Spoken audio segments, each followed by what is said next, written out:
gustaría tocar con ustedes el reino y el sacerdocio, porque estamos hablando del reino. Y es muy importante entender las dos cosas. Y qué importantes son las dos cosas. Sigue vigente, ha sido y sigue vigente con mucha importancia. Ahora, el plan de Dios desde un comienzo fue la de ser el rey sobre la humanidad, sobre Adán y Eva y después consecutivamente la humanidad, de gobernar y de compartir juntos con nosotros. Siempre fue su sueño el de compartir con nosotros un reino, porque Él es rey.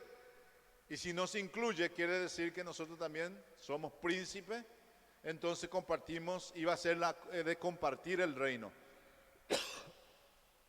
¿Qué sucede? Que Dios a Adán le dio a ser rey sobre la tierra. Él le dijo que puede subyugar la tierra, puede trabajar lo que ellos mandaban. Quiere decir que Él era el rey de reyes, señor de señores, pero que también le dio a la humanidad, a Adán y Eva, y consecutivamente a la humanidad, el de dirigir, el de ser rey realmente aquí en la tierra. Pero sucedió algo de la que el sacerdocio era importante. No fue una sorpresa para Dios, Dios ya tenía el sacerdocio también. Pero acuérdense que el plan perfecto y eterno de Dios es ser rey, gobernar, manejar, caminar con nosotros, tener un reino con la humanidad. Pero como sucedió lo que sucedió, ¿verdad?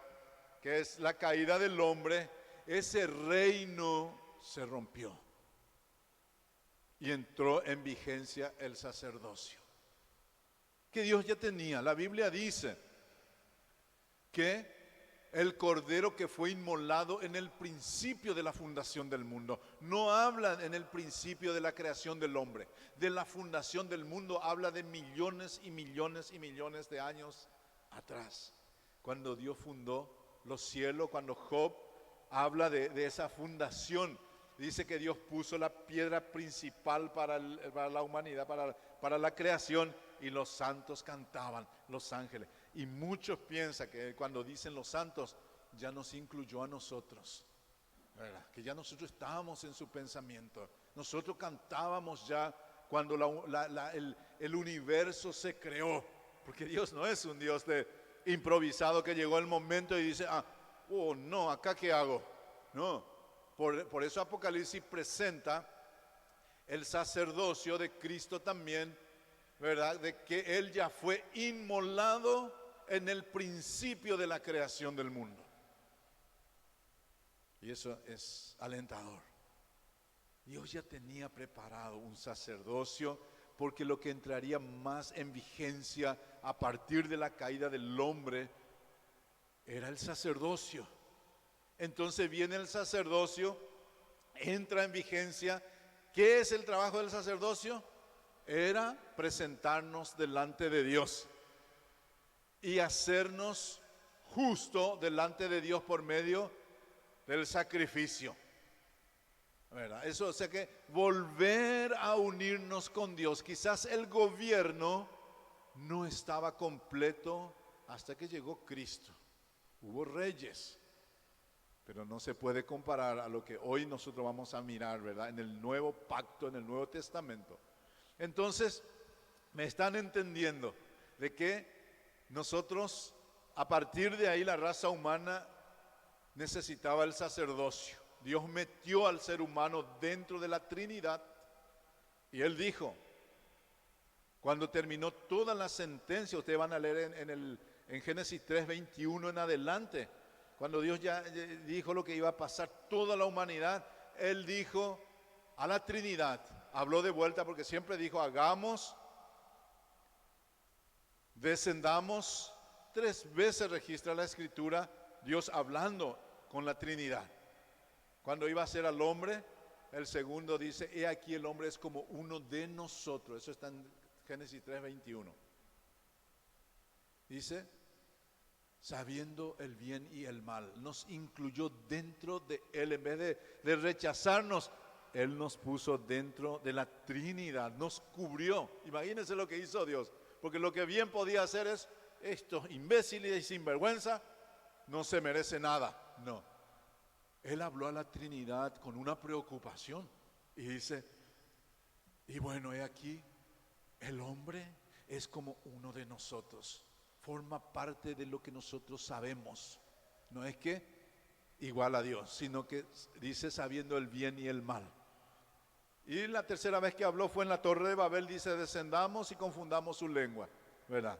Habló en plural de vuelta. Entonces, el sacerdocio era importantísimo a partir de ese momento, entró en vigencia y era importantísimo. Y nosotros tenemos la primera presentación de un sacerdote en Génesis. Yo quiero leer un poco de historia para llegar a Romanos 8. Yo les recomiendo que lea esta semana, Romanos capítulo 8 completo, del 1 hasta el 35.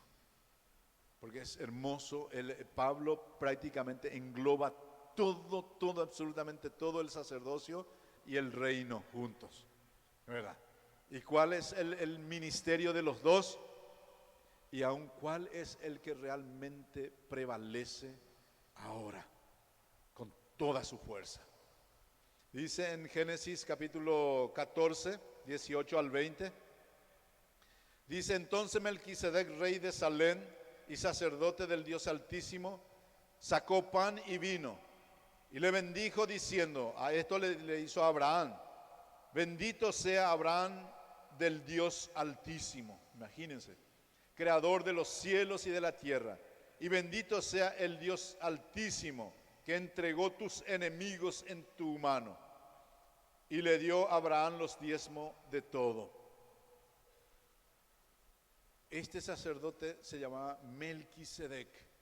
Es el primer sacerdote que aparece y apareció en la gracia. No es el sacerdocio del Antiguo Testamento bajo la ley. Por eso este sacerdocio se presenta en hebreo y dice que Jesús vino según el orden de Melquisedec y no de Aarón, porque Aarón maneja ley. Melquisedec gracia. Melquisedec traía bendición, prosperidad y victoria. Le dijo a Abraham, bendito sea el Dios Altísimo que te dio la victoria. ¿Y sabe de qué victoria está hablando? Él fue a pelear una batalla, pero esto va mucho más allá de la batalla que peleó Abraham, sino que de la victoria que vendría a través de este sumo sacerdote, el prototipo de Cristo, de lo que Cristo traería, una victoria completa sobre el enemigo. Entonces, ahí tenemos nosotros el primer sacerdocio.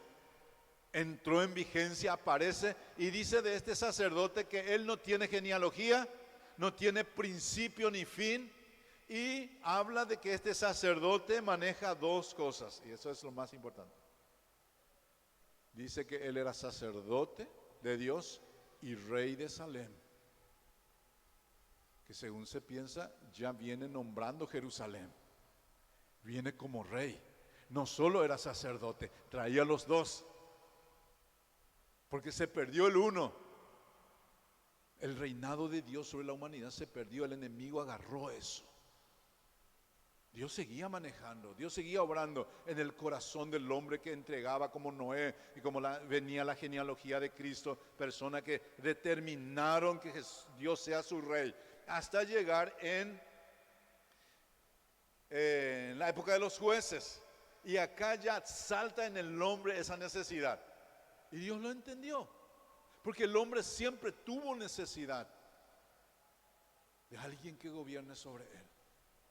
Hasta los jueces, ellos respetaron que Dios era el rey y que no lo necesitaban, y que Dios estaba manejando sobre ellos, sobre personas que realmente aceptaban el gobierno de Dios sobre su vida. Pero no todo hacía eso.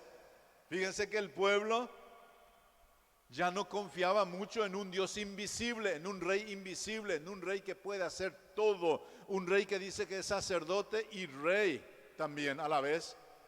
El pueblo pidió un rey natural y humano.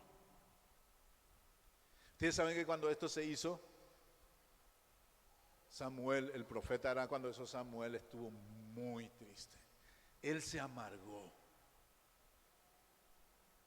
Y algunas veces yo pensaba, pero ¿por qué tanto? Es que tanto importaba para Samuel que Dios sea el rey siempre. Por eso se fue con mucha tristeza a decirle a Dios: Dios, ¿escuchaste? Ellos quieren un rey. Porque el pueblo decía: nosotros queremos un rey como los otros pueblos que tienen sus reyes sobre él. Y le dijo, me gusta mucho lo que le dijo Dios a Samuel, a su siervo. Le dice: Samuel, no te pongas muy triste.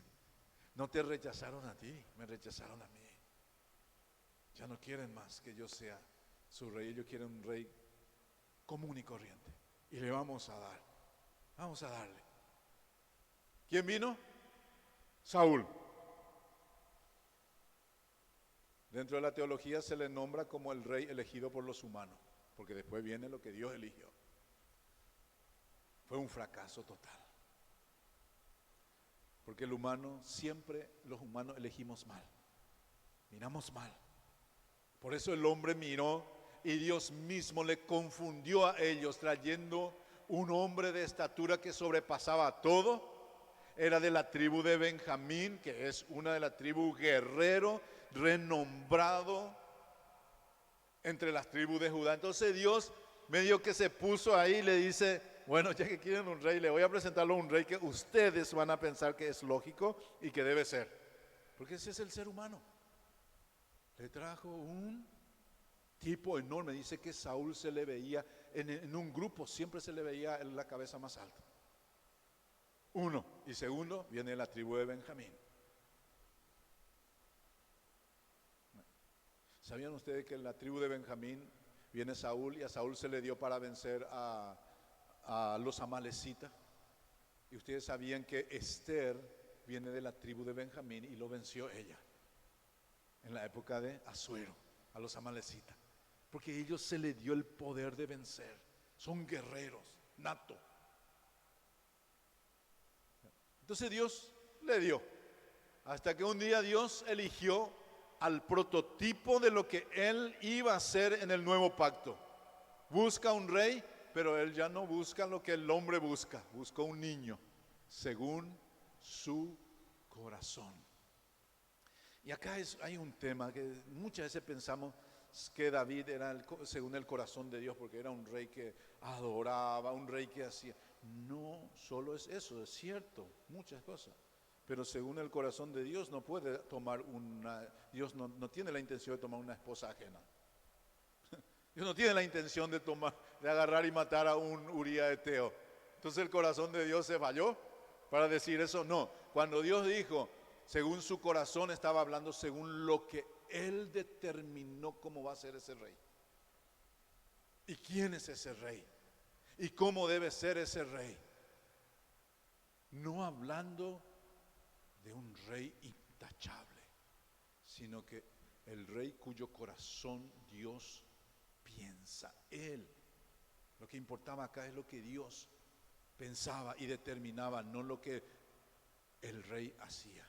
Porque Saúl fue un fracaso total. Pero Dios sabía que David cumpliría esto. Por eso se llama Jesús, hijo de David. Acá corre mirando nosotros panorama bíblico, acá empieza a correr sacerdocio con reino ya, una vez más. Acá sí ya se empieza a sellar, porque el reinado de Cristo viene por orden de David y su sacerdocio viene por orden de Melquisedec. A que vea, porque David no era un sacerdote. Siempre había una diferencia. Hay sacerdocio y hay reino en Israel. Ambos no pueden hacer uno sin el otro las cosas. Y más todavía el reino. El reino no tenía derecho de hacer nada sin consultar al sacerdocio. Por eso los reyes que no consultaban a los sacerdotes fracasaban muchas veces en la batalla. ¿Entienden? Porque Dios obraba a través de lo espiritual sobre lo natural, que era el reino en ese entonces en el Antiguo Testamento, en el Antiguo Pacto. Entonces empieza a correr el reino. Por eso ustedes se van a dar cuenta, si nosotros leemos, tengo creo que Primera de Samuel, por ahí Ya le tengo. 1 Samuel 21, 3. En adelante dice así: ahora pues, ¿qué tiene a mano? Esto pregunta David a un sacerdote. Dame 5 panes o lo que tengas, le dice al sacerdote. El sacerdote respondió a David y dijo: no tengo pan común a la mano, solamente tengo pan sagrado, pero lo daré si los criados se han guardado a lo menos de mujeres. Así, el versículo 6, así el sacerdote le dio el pan sagrado, porque allí no había otro pan sino los panes de la propiciación, los cuales había sido quitado de la presencia de Jehová para poner panes calientes el día que aquellos fueron quitados. ¿Por qué leo esto? David fue considerado ya delante de Dios con el proyecto sacerdotal que traía Cristo en uno nomás, ya por la descendencia de David. Viene él naciendo. Entonces, ¿qué sucedió? David tenía mucha hambre corriendo de Saúl, justamente fue al templo y le dice al sacerdote: por favor, ¿tenés algo de pan? Y le dice: no tengo ningún pan común, solamente lo sagrado. Nadie, absolutamente nadie, Dios lo determinó, que un hombre común que no sea sacerdote o hijo de sacerdote coma del pan de la propiciación, que solamente los sacerdotes podían comer. David comió. ¿Murió? No, porque Dios ya venía haciendo en el reinado de David. Él ya era rey. Ustedes sabían que él no fue nombrado todavía por los hombres, pero ya Dios determinó. Entonces este rey traía doble, traía la autoridad de un sacerdocio. ¿Entienden? Entonces Dios respetó ya esa decisión de David, y aún el sacerdote se liberó para darle. ¿Por qué? Porque ya vienen juntos. Y no solo eso sucedió, para mostrar el sacerdocio junto a través de la descendencia de David, fue cuando Mefiboset fue redimido. Esa es gracia, es el sacerdote original, rey usando la redención. Y ahí David usó sacerdocio, porque nadie puede hacer eso. Solo puede hacer el sacerdote, redimir algo. Pasaba por el templo, no pasa por un gobierno real, no pasa por el palacio, pasa por el sacerdocio. Y le digo en más, ¿por qué se llama gracia esto? Porque Mefiboset no puede pasar ni por sacerdocio ni por palacio, porque él tenía que morir. Toda descendencia de un rey que no haya sido de sangre, cuando sube el próximo rey, que no tiene el sangre del otro rey, mueren todito, porque es un príncipe y puede conspirar mañana y requerir el reino. Esa es la razón por la que Mefiboset fue ocultado, porque se sabe que él es un príncipe, nadie puede borrar eso. Entonces ¿qué sucedió acá? Acá sucedió redención por gracia con David, sacerdocio y rey, porque él en ese momento era un rey, pero usó lo que el sacerdocio usa, pasar por el sacrificio. En vez de morir, David le dice: yo quiero mostrarte, Mefiboset, misericordia, no tengas miedo. Yo no te llamé para matarte, porque eso tenía que ser. ¿Sabe por qué Mefiboset le dijo a David lo que le dijo cuando le dijo David: Mefiboset? Dice: sí, Señor, a tus órdenes. ¿Eres el hijo de Jonathan? Sí. Y le dice Mefiboset: ¿por qué me mandó llamar al rey? ¿Para qué quiere el rey un perro muerto? ¿Sabe lo que significa eso? ¿Para qué quiere un rey un príncipe que no puede morder? Yo no te voy a morder, David. Mira mi condición, soy inválido, no sirvo para nada. ¿Por qué me querés matar? Porque lo único que Mefiboset sabía en ese momento era muerte. Un príncipe que no es de la sangre real, debería de morir todo ellos. Él estaba en la lista, Por eso le dijo, yo no te voy a morder, David, devolveme nomás mi tierra. Yo no aspiro y no conspiraré contra ti. Y ahí le dice, Mefiboset, estás equivocado. Y no tengo miedo de tu conspiración. Vas a estar en mi mesa. Porque yo hoy te voy a mostrar misericordia y gracia. Te perdonaré a tus padres. Yo hice un pacto con tu papá. Es el pacto que Dios hizo con la humanidad también. De redimir. Redimió. Mefiboset se sentó en la mesa. Sacerdocio y reino juntos vienen. Dios ya preparó todo eso hasta llegar a los mendigos de Israel. ¿Saben qué gritaban esa gente? Jesús, hijo de David. No dice, Mesías, hijo de Aarón. Porque eso sería lo más correcto, porque nosotros lo que necesitamos es un redentor. No, ellos le vitoreaban como rey, porque la gente lo que necesitaba era redención y victoria. Y eso es lo que en Romanos capítulo 8 se muestra. Por eso es importantísimo entender esto. Una vez más, gente, nosotros tenemos un sacerdote que maneja los dos: sacerdocio y reino. Por eso, Romanos capítulo 8 se abre con un versículo que es, mira, yo pienso que es el versículo más poderoso que el ser humano puede escuchar y de lo que hoy vas a apropiarte. Dice, ninguna condenación hay para los que están en Cristo Jesús.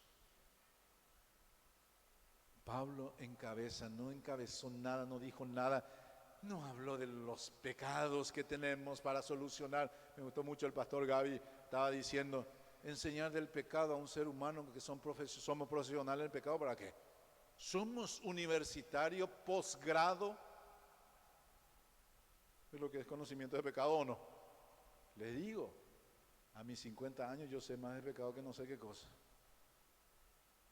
Escuela tras escuela que me tocó vivir en esta humanidad. El niño va creciendo así, cada vez más profesional. Oliver es cada vez más profesional también para hacer su fechoría con nosotros. Y es como dicen los argentinos, un porotito de 3 años, está por cumplir. Pero tiene ya una capacidad. ¿Y Gaby Hadassah le enseñó o no? No, le enseña no, pero él hace lo contrario. Porque somos profesionales en eso. Lo que Pablo habla en Romanos capítulo 8, y vamos a ir un poco en Romanos capítulo 8, y vamos a leer a manera de lectura. Antes de que eso quiero irme a Daniel. Nuestro amigo Daniel escribió esto, que llegará un momento para esto. Daniel 7, creo que 7:24, 9:24, dice, 70 semanas está determinada sobre tu pueblo y sobre tu santa ciudad, para terminar la prevaricación y poner fin al pecado. Profecías de Cristo. Dice, y expiar la iniquidad. Expiar significa sacar, extirpar, decir consumado es. Eso solo Cristo hizo. Para traer la justicia, viene un rey justo, por eso se llama rey de justicia, Melquisedec. Le llama rey de Salem y rey de justicia. Así dice el título de él. Dice, para traer la justicia perdurable, ya no más justicia cada año, un cordero para que nosotros podamos ser perdonados un año, el año que viene tengo que venir de vuelta, justicia perdurable, dice, y sellar la visión, determinar que se cumplió todas las visiones, dice, y la profecía, y ungir al santo de los santos. Ese es Cristo. Daniel escribió 570 años más o menos antes de que esto sucediera. Entonces, gente, lo que nosotros vamos a leer en Romanos es algo asombroso de lo que Pablo determinó. Tengo desde el versículo 8:28, pero el 1 yo mencioné para abrir el capítulo, porque quiero que después lo lean. El capítulo se abre y vamos a ver cómo termina el capítulo. ¿Con qué termina? y lo engloba. Lo une el apóstol Pablo, presenta un sacerdote. Primero, porque eso es lo que necesitamos, antes que nada. En el Romano 8:28 dice, y sabemos que a los que aman a Dios todas las cosas les ayudan a bien. Esto es, a los que conforme a su propósito son llamados. Piensa en este momento que todas las cosas que ha sucedido y está sucediendo aún en tu vida es para tu bien. Todo, absolutamente todo. Caída, depresiones, sea cual fuere. Lo que haya sucedido o está sucediendo en tu vida es para bien, ya no es para mal, porque ninguna condenación hay más. Escuchamos que las enfermedades, si hay enfermedades, es para bien. Amén. Todo va a ser para bien. Sí, pastor, pero mi depresión es para tu bien, para aprender a creer, a fortalecerte en el Señor y que no hay otro. Nada más para eso, porque no hay condenación. Por eso el sacerdocio mete la gracia y ya el pecado no se puede juzgar. Ya el pecado no juzga al cristiano, ¿entiende? Para condenación. Ya no puede juzgar, porque no nos puede separar más nada, absolutamente nada, dice de Dios. Entonces dice, todo para bien, porque a los que antes conoció también lo predestinó, para que fuese hecho conforme a la imagen de su Hijo, para que Él sea el primogénito de entre muchos hermanos. Nos predestinó para que seamos como Cristo, y si somos como Cristo, ¿qué más queremos? ¿Usted piensa que Dios rechazaría a su Hijo? Jamás. Lo puso en un lugar de honor, dice. Entonces nosotros somos puestos en un lugar. Solo tenés que pensar de que todo lo que Cristo obtuvo, nosotros lo tenemos. Amén. La Biblia dice que Él nos bendijo con toda bendición espiritual en los lugares celestiales en Cristo Jesús. No dice al lado de Cristo, no dice enfrente de Cristo, no dice detrás de Cristo, no dice en el pensamiento de Cristo, dice en Cristo. Por eso dice acá que lo que primero Dios determinó con el sacerdocio es perdonar nuestros pecados y que no haya más ni una condenación, porque solo Cristo puede tener eso, nosotros no. Hoy Dios podía condenarnos por nuestro pecado, porque yo sé que muchos nos habremos levantado ya con uno, ¿verdad? Cristo no, Cristo nunca se levantó en eso. Por eso habla aquí de que Él es el ejemplo y Él nos puso en esa posición con Cristo para que nosotros podamos disfrutar de ese sacerdocio. Es el resultado del sacerdocio. Dice, y a los que predestinó a esto también llamó, y lo que llamó a esto también justificó, y a lo que justificó a esto también glorificó. Punto aparte, no hay nada más. A lo que dice, predestinó, te llamó un día porque te predestinó, te llamó un día. Por eso estás aquí. No porque eres más especial que otro, por eso te predestinó. No, Él te llamó porque sabía que, Él te predestinó porque sabía que ibas a escuchar el llamado, que ibas a recibir la invitación, y por eso también dice que Él te justificó, y no solo te justificó, te glorificó. Esa palabra, siempre le voy a decir, esa palabra de glorificar es demasiado grande, pero ¿sabían ustedes que nosotros en el Espíritu ya somos glorificados? No hay nada más que hacer. Ahora en este cuerpo tenemos que luchar e ir sacando basura, pero en el Espíritu nosotros somos glorificados. Dios nos ve como si fuera que nunca hubiéramos pecado. Así dice la Biblia, así es glorificación.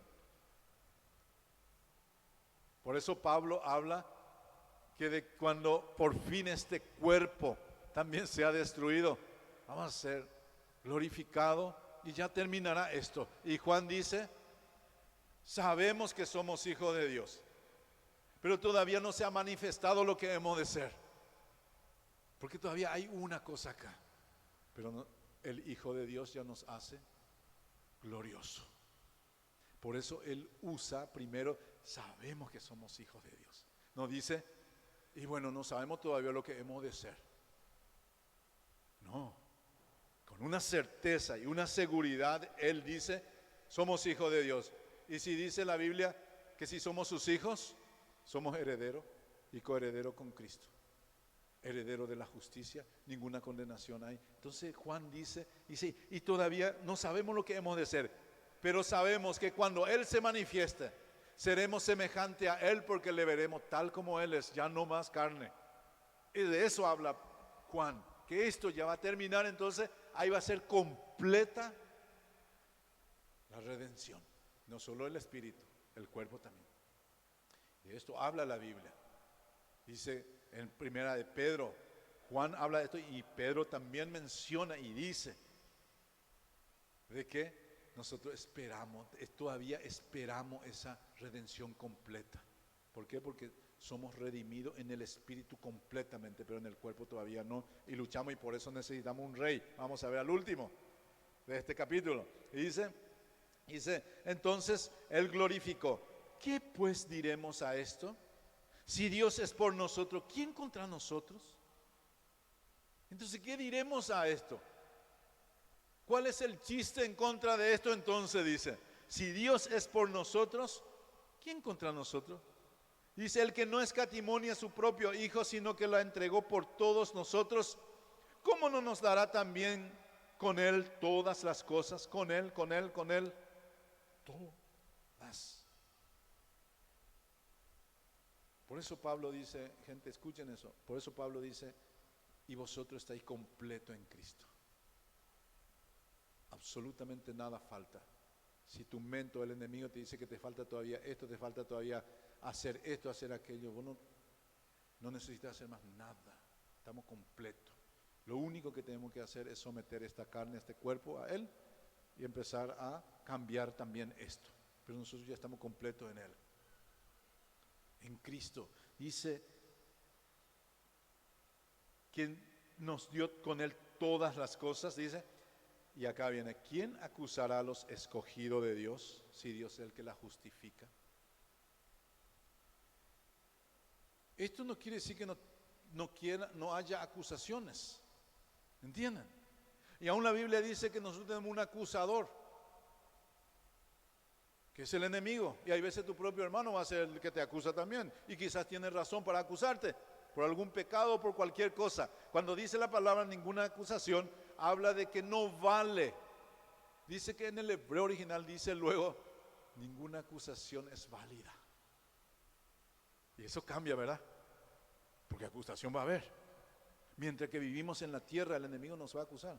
Hermano, cuando nosotros pecamos como cristianos, principalmente, Satanás no pierde ni un segundo para frenar la alfombra allá en el cielo. O sea, hace abanico ahí para ir y decirle, ¿viste? ¿O no? ¿Saben de Job? Se fue, se presentó. Y dice, ¿cómo que no va a ser tan fiel si vos le das todo? Sacale, no puedo. Yo me imagino nomás a Lucifer o a cualquier demonio que él mande.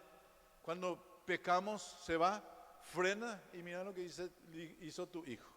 Ahí es cuando habla de que ninguna acusación ya es válida. ¿Por qué? Porque tenemos un sacerdocio. Que dice la Biblia, entró una vez para siempre. Ya no tiene que hacer más. Que habla la Biblia que Él llevó nuestras transgresiones, así como está lejos del oriente y del occidente, terminó. Entonces las acusaciones que hay son acusaciones temporales que hay que arreglar nomás. Y hay que ir a arreglar. Entonces cada vez que el enemigo acusa, le podemos decir, yo sé. Pero ¿sabes qué? La sangre de Cristo vale más. Eso significa ninguna acusación. No quiere decir que no te va a acusar. El enemigo acusa. Anda nomás a hacer tu fechoría y a ver si te sentís bien. No vas a dormir. ¿Y por qué no vas a dormir? El enemigo no durmió, él te vio. Te acusa, te condena, te apunta el dedo. Hasta que vos te posicionás, te sentás, te levantás y le decís, yo sé. Iré al sacerdote. Punto. Porque eso era el mandato de Dios cuando pecaba luego en el Antiguo Testamento, hay que ir al sacerdote a llevar una ofrenda y hacer algo y que se solucione el problema. Entonces, ninguna condenación significa No hay acusación. Y un día, gente, en Apocalipsis dice que el dragón lucha, el arcángel Miguel viene y pelea, va a haber otra guerra cósmica. Hubo, cuando Lucifer se rebeló contra Dios, hizo una guerra cósmica, y la segunda guerra cósmica que va a haber es entre Miguel y sus ángeles luchando contra el dragón, dice contra Lucifer directamente, y dice que lucharon tanto que le destituyó de arriba, ya le mandó en la tierra nomás. Esto se explica escatológicamente perfecto. ¿Por qué? Porque dice que el dragón que acusaba a sus hermanos, a los hermanos, dice de día y de noche, fue lanzado a la tierra. ¿Sabe por qué? Porque nosotros los cristianos ya estamos en el cielo, ¿qué se puede acusar? Ya no, porque dice no había más cabida para él en el cielo, porque ellos viven acá. Pablo dice en las regiones celestes. Entonces ya no puede acusar más, aún ese enemigo tan poderoso que acusa, un día va a ser destituido, porque sorbida es la muerte en victoria. Terminó. Por eso el ángel dice, ay de los moradores de la tierra, porque él bajó allá y solo tiene acá para acusar, ya no puede acusar más a los hijos de Dios. Le vencimos espiritualmente y con esto también, porque somos glorificados. Y él vio eso. Entonces Miguel viene y le dice, fuera de aquí. El ámbito celestial ya no te pertenece. Solo le queda 7 años en la tierra. Eso va a suceder en Apocalipsis, en la última parte. Y va a venir a hacer guerra, dice, contra los santos que queda acá, contra Israel principalmente. Entonces dice eso. No hay condenación. Dice, ¿quién acusará a los escogidos si Dios es el que la justifica? ¿Quién es el que condenará? Cristo es el que murió, más aún el que también resucitó, el que además está sentado a la diestra del Padre y que intercede por nosotros. Sacerdocio a full.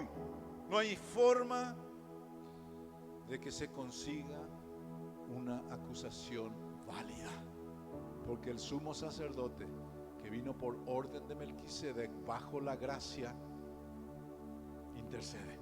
David con Mefiboset, por más que éramos culpables, merecedores de la muerte, se nos dio el derecho de sentar en la mesa de vuelta como príncipe, y nadie puede. ¿Sabían ustedes que la descendencia de Saúl fue pedido por los gabaonitas? Por un hecho real, y Dios pidió que se cumpla. ¿Sabe qué dijo David? Puede llevarle a todos los descendientes de Saúl, pero no a Mefiboset, porque él vive conmigo. No se pudo tocar lo que está bajo la gracia. Dice, ¿quién nos separará del amor de Cristo? Acá viene el rey, aparte es real. Dice, ¿quién nos separará del amor de Cristo? Tribulaciones, angustia o persecución, hambre o desnudez o peligro o espada. Como está escrito, por causa de ti somos muertos todo el tiempo, somos contados como oveja de matadero. Ante todas estas cosas tenemos un rey poderoso que venció. Dice, somos más que vencedores por medio de aquel que nos amó. Por lo cual estoy seguro de que ni la muerte, ni la vida, ni ángeles, ni principados, ni potestades, ni lo presente, ni lo porvenir, ni lo alto, ni lo profundo, ni ninguna otra cosa creada nos podrá separar del amor de Cristo que es en Cristo Jesús, Señor nuestro. Amén. Acá se muestra la parte real, el rey que venció. Pero van juntos. Ustedes saben que Dios le hizo sentar, dice, al lado de él, significa rey. Mi rey le dijo a su rey, siéntate a mi diestra. Pero también Pablo dice que él es un sacerdote, intercede por nosotros. Él es sacerdote y él es rey. Y hasta hoy usa eso, dos juntos. Si necesitamos perdón, si necesitamos que alguien que interceda, que abogue por nosotros, tenemos un abogado. Y si estamos pasando por un momento difícil, guerra, ya escuchamos, hambre, peligro, desnudez, espada, sea cual fuere, tenemos un rey que venció, que dice Rey de Reyes y Señor de Señores aquí, que venció. Dígame si no estamos completos en Cristo. ¿Qué más queremos? ¿Algo más que pedir? Por eso la Biblia habla, venga tu reino, porque el ser humano necesitaba ese rey, como sacerdote y como rey. David fue el prototipo. David usó muchas veces los dos juntos, y con Mefibosé lo hizo. Quizás él no se dio cuenta, quizás jamás se dio cuenta de eso, pero Dios sí sabía que estaba en la lista eso, que un día necesitaría que el sacerdote también sea un rey y que el rey sea también un sacerdote. Amén.